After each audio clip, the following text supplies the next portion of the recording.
I am proud to be here today in the Everglades as we kick off registration for the 2021 Python Challenge. This will be a 10-day challenge from July 9th until July 18th. Participants who remove the most pythons and who capture the longest pythons will receive prizes at the end of the competition. Now, as part of my focus on restoring the Everglades, I've charged FWC with dedicating more resources and taking innovative approaches to removing invasive Burmese pythons, which can grow to 20 feet in length, weigh up to 200 pounds, and cause major damage to the ecosystem. I mean, these things will eat everything, and we spend all this money and we want to do all this stuff to restore, but yet if they're just running roughshod over all the other species, that's not what we want. So there had been a python event once every 3 years. We said we want to make the python event an annual occurrence. We've also expanded access for python removers into state parks, as well as worked with the U.S. Department of Interior to increase access to federal lands for python removal, particularly within the Big Cypress National Preserve. And as a result of our efforts, FWC had a record year for python removal in 2020. It was about a 35% increase in the number of pythons year over year between 2019 and 2020. And of course, 2019, 18, 17, those years were much better than they were 4 or 5 years previous to that. So we've done almost 5,500 pythons removed from the Everglades since I became governor. Total, FWC has removed about 13,000 pythons since the year 2000. We love the Python Challenge. I know there's a lot of people. There's people from all over the world that want to come do the Python Challenge. So we want to continue to do that. But we also want to identify new ways to be able to remove pythons. And so, for example, FWC is training a python detector dog team. They're also working with the University of Central Florida to create infrared vehicle cameras to help us detect pythons. You look, it's very hard to find these. I mean, people will look all day. It's not easy. So if we can harness technology to help us identify them more quickly and easily, you're going to see even more pythons be able to be removed. So I look forward to a successful challenge. If you're interested in registering, visit flpythonchallenge.org, flpythonchallenge.org. As Rodney Barreto mentioned, yesterday we signed our budget. A year ago, when we started to see a lot of the fallout from COVID, people were predicting dire straits for budgets here in Florida. You know, we've had incredibly strong revenue growth because we've had incredibly strong economic activity compared to what the forecasts were. So we were able to not only fully fund Python programs at FWC, we also funded numerous other wildlife conservation and environmental programs. We also had huge amount of money for Everglades restoration and for water quality and water infrastructure. And actually, even though I was very ambitious, the legislature actually ended up doing more than what even I had asked for. No one would have thought that was possible just 2 or 3 years earlier. So we are making huge progress with Everglades. We're on the offensive. We're going to continue to do it.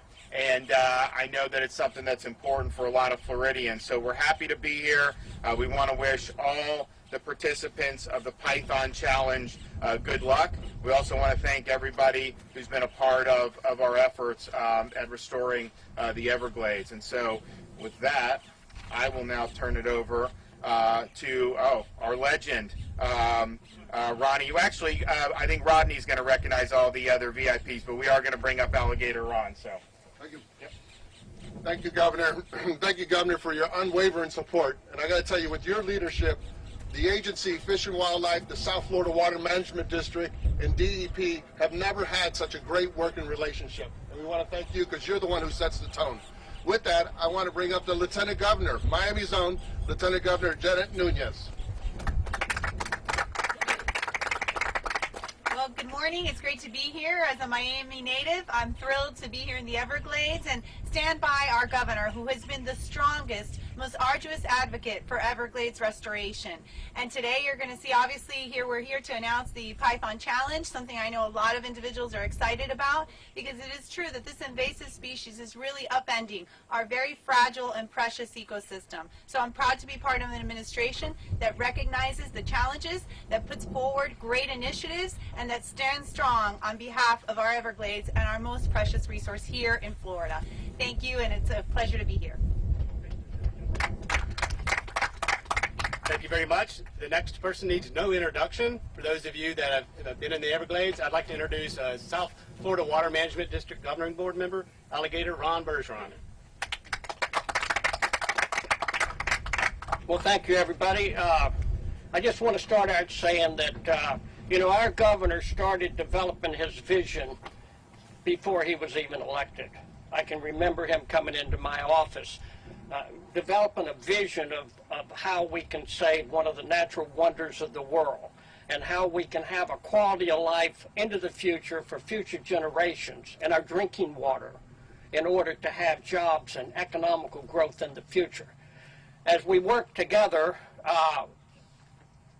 we actually come up, the governor about 2 years ago said, let's put an extensive plan together to increase the pressure on the Python and work with our federal partners, which I'd like to recognize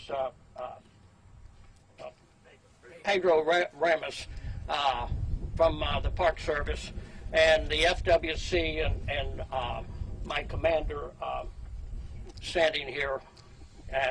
But I think what we did under the governor's leadership is working to develop a plan with our federal partners to get more access into remote areas, to work in the Big Cypress to open up secondary trails in order that python hunters can get into somewhere around 800,000 acres where the python lives.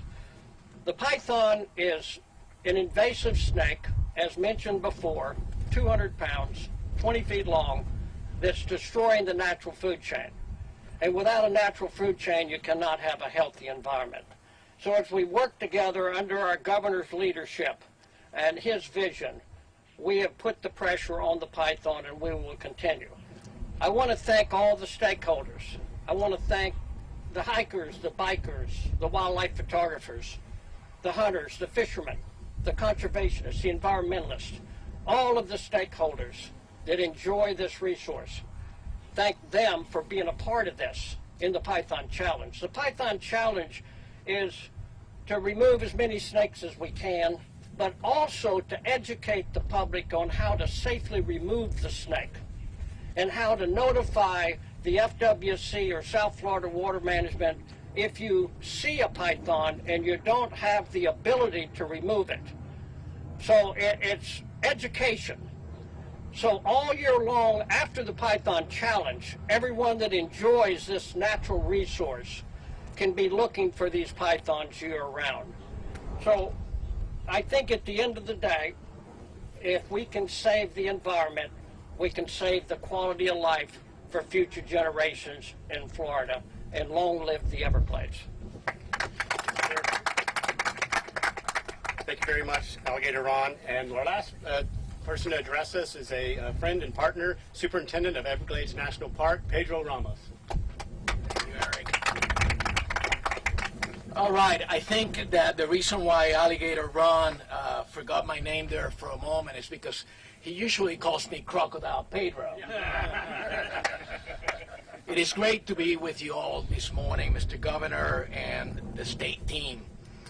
The federal and state partnership we enjoy around this issue of exotic invasives is very, very strong. As a matter of fact, I bring the regards of Shannon Estenos, another native Floridian who is the Assistant Secretary nominee for the Department of Interior.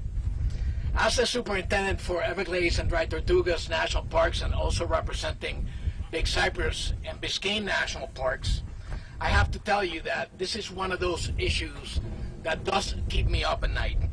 As we work to restore America's Everglades, we must make sure to look at our restoration efforts holistically.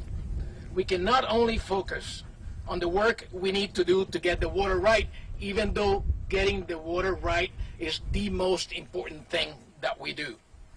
But this landscape needs our help, and we must do everything we can to avoid restoring the Everglades for a bunch of weeds and animals that don't belong here to begin with, including the python.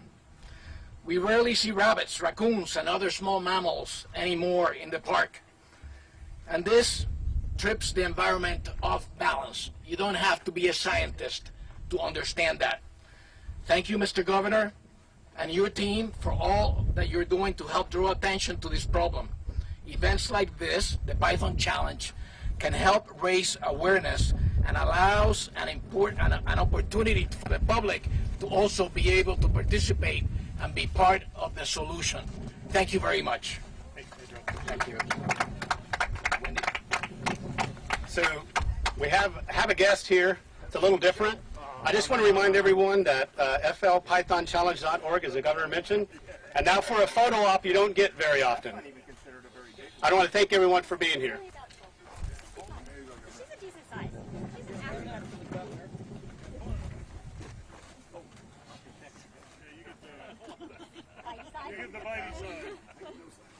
I don't think FDLE signs up for the protection of this bad boy. Mr. Governor, you signed a waiver today? Yes. High risk. All right.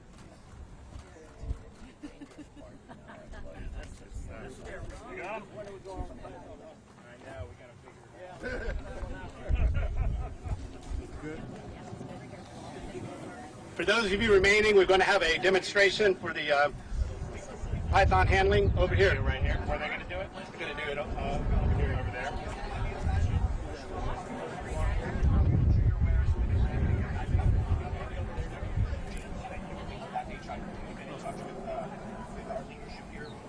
So we've had FDLE assets working, offering whatever support. We need very, very strong justice. It needs to be swift, and they need to have 100% the book thrown at these people for what they did. And so we're committed to doing that, and we're committed to having very, very strong justice.